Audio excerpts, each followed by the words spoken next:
Tolkien's most mysterious character, Tom Bombadil, honestly has no right being in Amazon's Rings of Power, but the rumors are spreading that he's gonna make an appearance in Season 2, and even though I am sick with COVID at the moment, I want to talk about it. J.R.R. Tolkien carefully crafted this incredibly epic fantasy world, then in the middle of it all, he plopped one merry fellow who may seem a little out of place, but very welcome regardless. He is undoubtedly a very powerful and ancient being, which has led many fans to theorize he's a Valar, or maybe he's Eru himself, the god of Middle-earth. There's a ton of theories about the true identity of Tom Bombadil. Now you gotta remember that Tolkien originally created Bombadil in the Adventures of Tom Bombadil, a completely unrelated work from Middle-earth, but he liked the character so much that he brought him into the Fellowship of the Ring. He's not a primary character, he's just a really lighthearted and fun one, which is why so many fans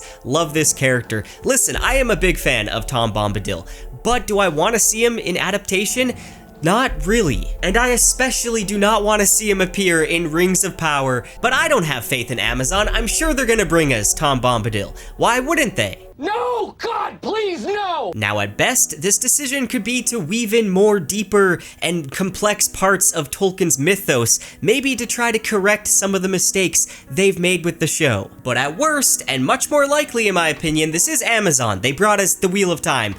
They're just gonna bring in, MCU levels of fan service. They've already upset the Tolkien fans, but they think maybe they can pull some of us in. Not today, Satan. I mean, Amazon. Now many fans were gutted that the mysterious Bombadil didn't appear in the Jackson films. That is Peter Jackson, not Michael Jackson.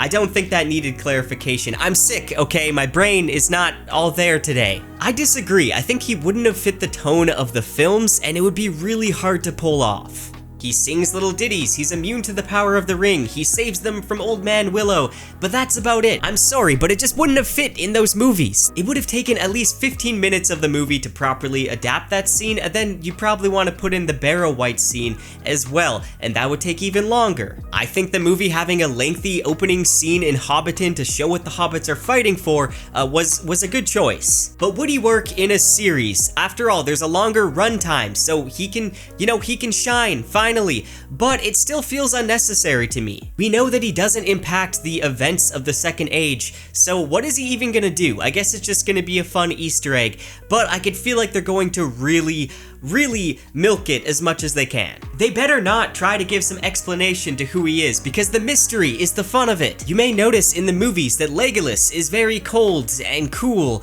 and they didn't include him singing tra-la-lally like the elves so frequently do in the books. It just doesn't fit the tone of the adaptation. And Tom is well known for his silly songs. I just don't want to see Amazon wreck any more of Tolkien's mythos, if I'm being honest. Leave Goldberry and Tom Bombadil alone. There's a reason he's usually cut out of Lord of the Rings adaptations. All these decades later, no one seems to know what his deal is or why he's here. He's part of the book, but he doesn't really move the story forward. He mostly seems to exist so that Tolkien can write bangers. Hey do, Mary do, ring-a-dong dillo, ring-a-dong hop along, follow the willow. Now Rings of Power is similar in tone to the Peter Jackson films. It has a very gritty fantasy aesthetic to it, and obviously Bombadil's not going to fit in with that, so I can see them trying to change Bombadil. Maybe they would make him more wild, or the focus would be completely on Goldberry, and they'd make her a badass. When Goldberry's more of a passive character with a very outgoing husband,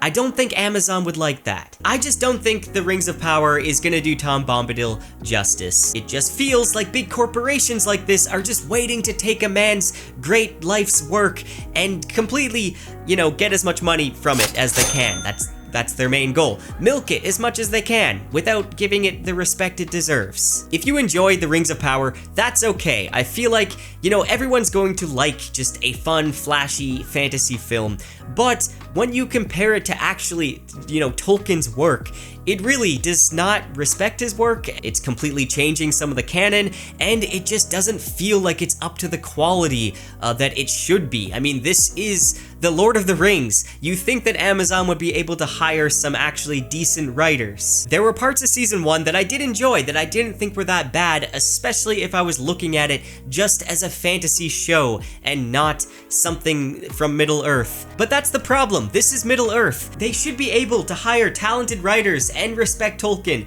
especially with the huge budget they put into this show. Anyways, that's all. That's the video. I just wanted to talk about this. I know it was kind of a negative topic. Maybe I'm wrong. Maybe you're super excited that Tom Bombadil might make an appearance. Let me know in the comments. I'm really tired of being sick. Hopefully I'll feel better in the next video. Anyway, I'll see you guys next time.